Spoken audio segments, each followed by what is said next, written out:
Good morning. ঘুম থেকে উঠে আমি একটু গরম গরম চা খেয়ে নিয়েছিলাম। এরপর একটু ভাত বসিয়ে দিয়েছিলাম, ভাত টমেটো সেদ্ধ আলু সেদ্ধ দিয়ে। পরে মা ঘুম থেকে উঠে মাছ ভেজে দিতে আমি খেয়ে কলেজ গেছিলাম। আজকে আমার কলেজে প্রজেক্ট জমা দেওয়ার ছিল।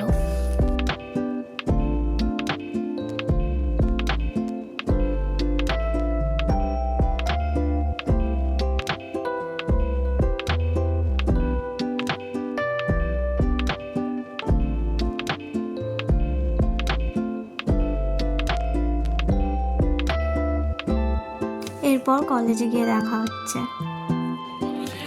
স্কুলে আসতে এই কলেজে আসতে পারছি এবার দাঁড়িয়ে ছিল তোর জন্য অপেক্ষা ওর জন্য তোর জন্য অপেক্ষা করছিল এই যে এই পেন্সিলটা দিয়ে এই চার্জার আছে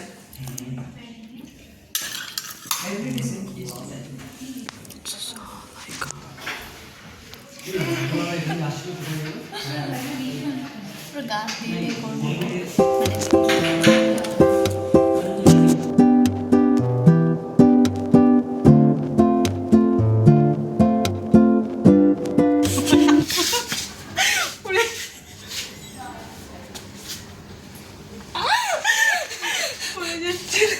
তো কলেজ থেকে ফেরার পরই আমি নাচের ক্লাসে চলে গেছিলাম, তো ওখানে একটু প্র্যাকটিস করে নিচ্ছিলাম।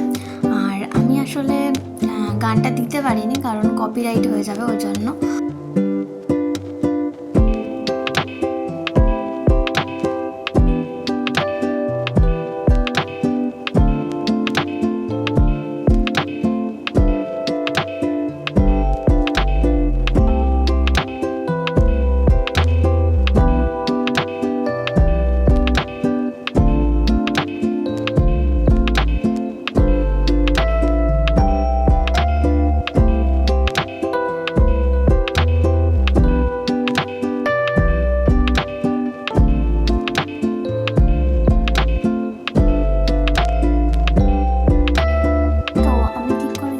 বিরিয়ানি বানাবো, লাইক আমার অনেক দিন ধরেই ক্রেভিংস হচ্ছিলো। হ্যাঁ, আমার টাইম পাচ্ছিলাম না। আজকে আমার নাচ ছিল, নাচ থেকে চলে আসার পরে মনে হলো যে খাওয়ারও তেমন কিছু ছিল না বাড়িতে করা, তো মায়েরও সময় হয়ে হচ্ছে না, তো আমি ভাবছি আমি আজকে নিজেই বানিয়ে ফেলবো।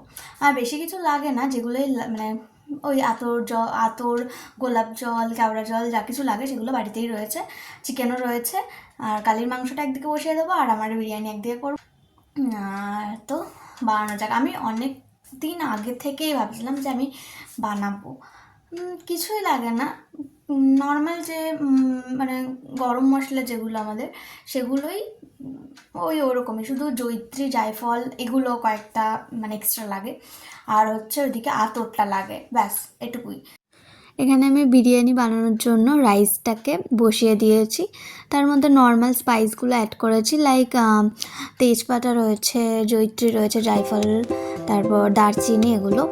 আর এদিকে আমি রসুনটা ছাড়িয়ে নিচ্ছিলাম।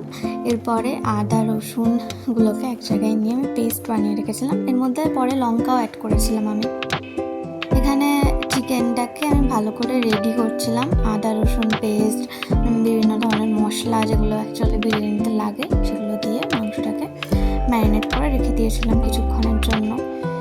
এরপর আমি ওদিকে কড়া বসিয়ে দিয়েছিলাম, তার মধ্যে আমি যেহেতু একাই খাবো তো 2টো আলু এনাফ, তো সেগুলো ভেজে নিচ্ছিলাম।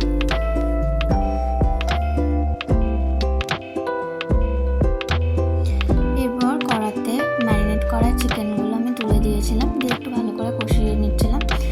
তো এর মধ্যে তোমার লঙ্কা, তারপর আদা রসুন, নর্মাল যে সমস্ত স্পাইসগুলো লাগে বেসিক্যালি সেগুলোই অ্যাড করা রয়েছে। এরপর আমি একটুখানি টমেটো অ্যাড করেছিলাম, যেহেতু দই দেওয়া হয়নি আর একটুখানি টক ভাবটার জন্য আমি টমেটো অ্যাড করেছিলাম। এরপর ভালো করে আমি জিনিসটাকে কষিয়ে নিচ্ছিলাম। তো এই পটটাই আমি ঘি স্প্রেড করে দিয়েছিলাম। এরপর একে একে রাইস চিকেন সবগুলোই ওর মধ্যে তুলে দিয়েছিলাম, মানে 2টো লেয়ার করেছিলাম বেসিক্যালি। ফার্স্টে হচ্ছে রাইস আর ছিল, তারপর চিকেন, আবার সেকেন্ডটায় রাইস একটু, এবার চিকেন দিয়ে আমি এটাকে এখন কিছুক্ষণের জন্য রাখবো, প্রায় 10 মিনিটের জন্য ঢেকে রাখবো, ততক্ষণে বিরিয়ানি হয়ে যাবে। এর মধ্যে আমি ড্রিঙ্কটা বানিয়ে নিচ্ছি। এর মধ্যে রয়েছে লেমন, জলজিরা, আর একটু রয়েছে ব্ল্যাক সল্ট, আর তার মধ্যে কোরিয়েন্ডার লিফ রয়েছে। ব্যাস, এখানে আমার রেডি ড্রিঙ্কটা। রেডি। তো বিরিয়ানি হয়ে গেছে। এটাকে ঠিক বিরিয়ানি বলা চলে কি না আমি বলতে পারবো না, বাট খেতে তেমনই হয়েছিল, কিন্তু দেখতে বিরিয়ানির মতো হয়নি অতটাও। যাই হোক, আমি এরপর খেতে বসে যাব। বহুত খিদে পেয়েছিল আমার,